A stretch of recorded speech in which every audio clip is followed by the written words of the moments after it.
The Audio Grind. Now then, everyone, welcome to episode 8 of The Audio Grind with me, Francis Gill, and our friend in the Rolling Hills, Tyler Joe Connett. Now then. So we've been going on about guitar recording for like the last 2 or 3 episodes. Spoke about amp sims versus real amps versus plugins in the last episode. You may think that you'd be in for a little bit of a sort of change in topic today, but no, we're going to carry on. We're going to get this done. We're going to get this put to bed. So we're going to start off by chatting about IRs. Yeah, we touched upon it last episode a little bit, but being a clever clogs like I am, I didn't want to ruin our content forecast or whatever you call it. You know, the content we had to do. So yeah, we don't want to blow your load all at once, do you? That's it. You know. There you go. Speaking about diamond encrusted cock rings and. Fucking hell! Don't bring that up again, Jesus. All right. Okay. So yeah, IRs, like, I guess it does sort of warrant its own sort of little subsection, really. It's not something that I just wanted to kind of like have a little throwaway chat about because it's such a big deal these days. I mean, like, I'm not really recording this cabinet anymore. Maybe in the future I will sort of like go back into recording cabinets just for the sort of fun of it, for the sort of experience of it, really. But I mean, one of the main reasons why I don't now is because of ease of use. So whether I'm using a real amplifier or whether I'm using, like, you know, something like the Axe Effects that's sat in the rack behind where the camera is, I'm using IRs. Same. I mean, let's just lay it on the table straight off. Fucking Baldylocks, Nolly Get Good, honestly, has got the biggest dick when it comes to cab IRs, don't it, really? Baldylocks! Yeah. I mean, I can't I'm allowed. I'm bald as well, so we're allowed. But fucking, honestly... Lord Voldemort. Lord Voldemort. But Zilla and fucking Callie, honestly... I mean, 2 Notes, their stuff is all right, but it's mega expensive for what it is, and Callie is just on a fucking next level of IR in it. I mean, we've all got our own little IRs tucked away, but his dick is just way bigger in it. Yeah, I agree. I mean, the thing is, I mean, like, I remember when Zilla came out, and I had a dabble with Zilla, and I really liked it. But I didn't use it for an awful lot of stuff. I used it for a lot of cleans, actually, and I wasn't tracking too many sort of like distorted sounds with it. And I remember when GGD was sort of like doing their teaser promo for Callie, and they weren't giving away anything what it is, really. And we were thinking, oh, is it going to be like, I don't know, Modern and Massive 2? Or, you know, is it going to be like something serious in the drum world? And we were kind of like fantasizing about what we might like to sort of see from them. And then the next day, I remember you messaging me and going, "Oh, fucking hell, mate! It's another IR pack." And I was like, it's a bit of a cop out. And then I had a little look at it because I think Rabbi Emassad had done that like awesome playthrough, and I had a listen to that, and I was like, yeah, that's serious. And I know obviously it's tricky, sort of like getting like a full idea from a playthrough because, like you say, you don't know what processes those guitars have been through. You know what I mean? That could be anything. But I think they always have like an introductory offer, don't they? And I think I picked it up for like 30 quid, and I was just like, mate, yeah, this is serious. Like, you need to go and buy this now. I mean, I remember being absolutely fucking gutted because I was like, man, they keep fucking about with one kit wonders. Which, I mean, there's nothing wrong with these. I mean, I use them all the time for my drum kit. Yeah. But as a mixing tool, it's just Modern and Massive, isn't it? I mean, we're going back into the drum world, but when they released the IR pack, I was like, oh, for fuck's sake, what are you doing? You know, like, get another Modern and Massive out. That's what everybody wants. Yeah. And then I tried it, and I was like, holy fuck. But you was like, oh no, give it a go. So I did. I bought it as well, got the introductory offer, and I was like, holy fuck. Like this, because I'd just bought my my attenuator at this point. I think I'd not had it very long, a couple of months, and I've been using the 2 Notes Torpedo. No, the one that you had to pay like, I think it was a tenner or 15 quid for like a couple of, it was like 1 IR or 2 IRs. It was really expensive for what it was. Yeah. And then... Is this the Wall of Sound?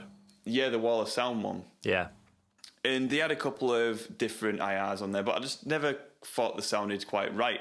I was always asking you like, oh, what's the best IR? Because I could never get anything. I had no confidence in my abilities because the IRs I was using just weren't that great. Got Cali, and now I have absolutely no doubt. And I feel annoyed that I was doubting myself when it was just the fact that I just didn't have any decent quality IRs because they must have updated Zilla as well after that, because I remember I did update my Zilla and it changed, the experience had changed again, and I went back to using that again. I was like, this is fucking unbelievable. Do you know what? It really, really made me fall in love with Zilla again, actually, because I think it's sort of like, it gave me confidence in, I guess, the brand. So it made me go back to Zilla and sort of like, just have a look at a few things that it could do. And now I probably use it as much as I do Kali, to be honest. Yeah, same. It's fantastic. And you know what? One of the presets that I use on Zilla all the time, it's a factory preset. It's not even a user preset that I've messed about with. It's the second Misha one, and it's Big Brit Stack. I've never used that I never used the presets on them. I've never used it. That is absolutely awesome. If you've got like a Marshall Plexi type sort of like head sound, run it into Big Brit Stack on Zilla, and it sounds fucking awesome. It's just so authentic 70s, 80s sort of like, raucous guitar sound. One of the things in the GGD cab things that I really like, cab things, IRs, is the dynamic response of it. Yeah. It feels really authentic. I don't understand how he's done it. I don't get it. Nah, I have no I no don't idea. understand it. Like, because I thought I knew all about how they captured cab IRs until I played Kali, and I noticed that, do you know when you bounce down your sessions on Ableton, it slices the tail off, like keeps the tail, but it slices it into a separate clip. Okay. And I noticed that all of my clips had a tail on them, and I was like, what the fuck? Why would it have a tail on it when it's just... I thought an IR was just an EQ. Yeah, just like a heavy filter. Yeah, and it's not. I don't know what the fuck is going on. There must be some sort of dynamic response or some sort of delay going. I don't know how the fuck it works. I think there has to be, because the thing is, I mean, like, in something like it's something that I noticed the most in Kali, having played through. Obviously, I've got a oversized recto cab here, which is what the Kali models are based on. This isn't like from as much of a desirable period as the ones that they captured for Kali. But it's the way that, the frequencies will decay at the same sort of rate as they would on a rail cabinet, and it just it feels like you're going through a rail cab. Yeah, it's like they've modelled the room as well, but with a real time reverb. I'm not going to start citing tech specs that I have no idea about, but just from what I've seen with my eyes and I've heard, that's the only way I can describe it. I mean, it just honestly. I think it's going to be difficult to have this conversation of pros and cons of recording cabs when there's programs like this out, because I think this is one of the only kind of things of hardware versus software where I genuinely believe, and that the software is at the same point, or if it's even better, because like you said in the last episode, I could not capture that cab sound any better than what he's done it. I couldn't do it better myself. Absolutely not, and so in terms of actually being able to provide a quality product for a client or for yourself or whatever, I'd go with IRs every time, because it's like they've done the work, they've put the yards in, the miles in, so that we don't have to really, and the customization options that you can do in post to your pre-recorded amp head sound or digitally modelled amp sound is insane. Like if I remember, like I say I remember as if I'm going to talk about something that was like 10 years ago. It was only a few days ago, but I was just recording a guitar solo for a client, and what I'd tracked with was just a little bit sharp. I was like, there's a little bit too much sort of like fizzy, razory top end in there, so I didn't need to DI it, because I just went into Kali, chose a bit of a darker cabinet, or maybe even chose like a darker microphone, and I was like, there you go, fixed, done. Yeah, unbelievable. Yeah.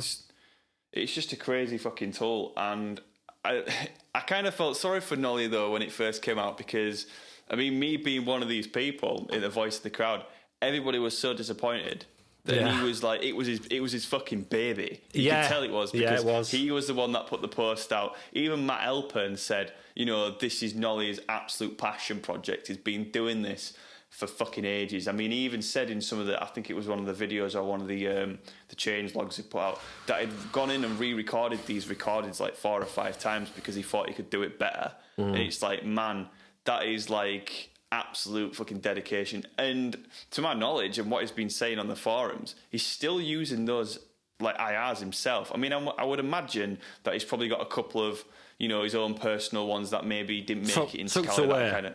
Yeah, tucked away. I'm guessing that, you know, it'd surprise me if he didn't.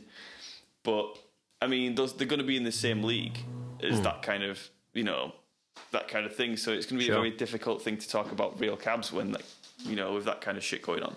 Completely. And obviously, like, you know, another pro for it as well as something that we mentioned in the last episode about amps. Just the sheer volume that you're dealing with. Yeah. You know?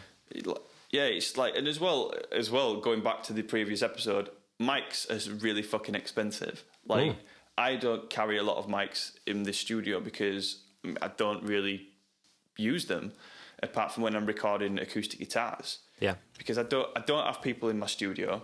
Very well, up to now I've had 0 people in my studio. So why would I go and buy a fuckload of mics? And a lot of the mics are similar for, like, especially like ribbon mics. I mean, you wouldn't really use that for a metal guitar anyway, unless you fancy frying it, or unless it's somebody else's ribbon mic. Yeah. So, you know, I mean, the only one I'm probably going to have problems with is the Super Reverb, because the amp is 2 ohms, which is annoying as fuck. So when I eventually do get that recapped, I'm probably going to have to figure out a solution for that, because I don't think there's an attenuator on the market that's 2 ohms. That's interesting. So, yeah. Well, it was done in 64. Well, back end of 64 to 65, where they had no standards. So that, but I mean, like, why don't you just briefly tell the story about that amplifier? Because didn't that amplifier come out in 65, and you've had it dated that yours is a 64?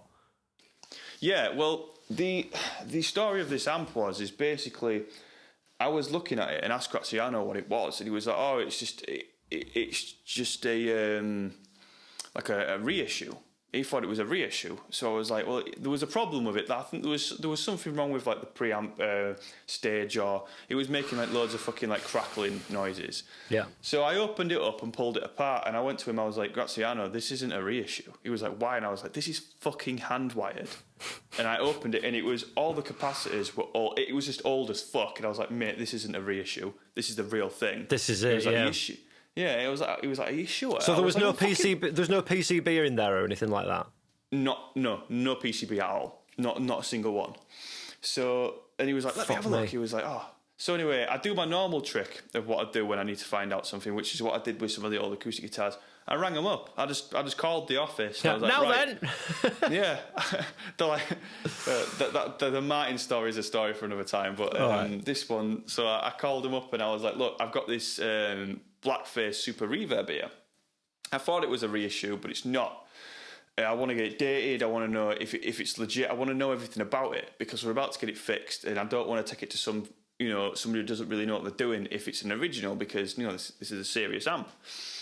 So anyway, I gave all the dates of the transform, and he was like, "You've got a really rare one. Like, where are you in the world?" I was like, "I'm in Italy." Anyway, so this was a whole other conversation about how it ended up in Italy. But he was, from what this guy said, apparently this was before they started putting proper dates on them. So this was like there was released to the public, but there was a couple which were made before it was released, sort of thing. So they kind of had them in. I don't really understand how he said. I can't really remember how he said it, but basically these were like the first ones ever built. So it's actually 1964, not 65, but its official name is a 65, but it's from 1964. Wow! So that's a serious rare like prototype then. I wouldn't call it a prototype, but I guess it's just from the period of when they first started coming out. I'm not sure how well sought after it is. I don't know how much it's worth. We've not checked because we're not really that fussed about it. Be a few quid, mate. Yeah, well, as Graziano says, you can take it when I'm dead. Yeah, fair. That's literally what he says. But it needs recapping. But it's 2 ohms because they had no standards back then. So obviously all the other amps we have today are 16 ohms, 8 ohms, 4 ohms. That's 2. Yeah. So we can't get an attenuator for it. I mean, there was a couple of guys that said I could build you one, but is it going to be as good? So I think have you spoken to Two Notes about it? Have you emailed Two Notes? Yeah, I emailed Two Notes and they refused. I said to them, I was like, could you take out the 4 ohms function of my reload and would you put a 2 ohms function? They was like, sorry, we won't. I was like, why? He was like, because we don't do custom requests. So they could do it, but they won't do it. So bastards. I know. I was willing to pay as well. I was like, look, because they're in France, aren't they? I was willing to fucking jump on the train, go to France, and take it there personally, and like literally just go and speak to somebody, but they wouldn't do it. Which is fair enough, I guess. But going back to the actual topic of the episode, is I'm going to have to get very good at recording cabs very quickly when that's fixed. If you want to use that, yeah, because I'm going to have to probably set up some sort of room for it and buy a decent mic for it. I mean, that'll kick, won't it, as well? I bet that kicks a bit. Well, we have had it on a couple of times before, but when it's like a lottery. Sometimes it turns on and plays fine. Sometimes it turns on and it's just a load of crackling. But it's fucking loud. It's there's 4 10-inch cones in it, and it is loud as fuck. It's a 4x10? It's 4x10, yeah. Jeez, nice. Yeah, so it's super, super loud. And yeah, so it's going to be a challenge to record. And it's one of these kind of moments where I really wish I could bang an attenuator onto it. I mean, I know some people say, oh, bang it up to your 4 ohms, it'll be fine. But I'm not fucking doing it. Not with a 64, not especially if it's Graziano's amp as well. It's unfair, isn't it, to start sort of like, playing the lottery as to whether or not it's going to completely fucking blow his amp up or not. Well, if the transformer goes, it's bye-bye. I'm not going to find another transformer for that amp. It's not going to happen. See you later, innit, at that point. Absolutely not, yeah. Yeah. So in terms of IRs and things like that, I think we've let our feelings be known there. I mean, the only thing I'd maybe chuck in is I do still use 1 or 2 IRs that are in the Axe effects. For some sort of clean patches. There's a nice sort of model of a 1x12 Roland Jazz Chorus that I use. Other than that, it's pretty much all GGD these days. I know. I think it's the one thing that we've been absolutely clear cut on, to be quite honest. Yeah, no disagreements. It's like, this is where we are. Well, I think as well, there was somebody, this is not even like something that I figured out, but in the GGD forum, some kid was like, oh, try it on your old amp sims. Because it brings a bit of new life into them. And I did, and I realised the problems with all these old amp sims, it's not the fact the heads are shit or the modelling shit, it's because the IRs were garbage. Yeah, the cab sims are shit, yeah. And honestly, there was so many old, like, I'm not going to fucking say it, but I'd like to hear what a pod sounds like with a Kali IR, because I've not tried it yet. You should try it, and you should try it. You should get that as a sound clip for an episode in the future. I will do. Because I imagine this stuff at some point will be revisited. Yeah, definitely. Because it would be really interesting to see if the pod is the next Axe Effects, just with some different fucking IRs. Actually, they completely nailed it back in the late 90s, and the amp technology doesn't need to change at all. It was just the IRs that were shit, That'd be class. Starting to see kidney beans popping up in people's touring rigs again. We're like, no, it's not a professional tool. It's amazing for fucking bedroom stuff, but professional tool it's not. And then, enter Kali. Yeah. Fuck yeah, no, it's fucking amazing. Oh, it's so good. The audio grind.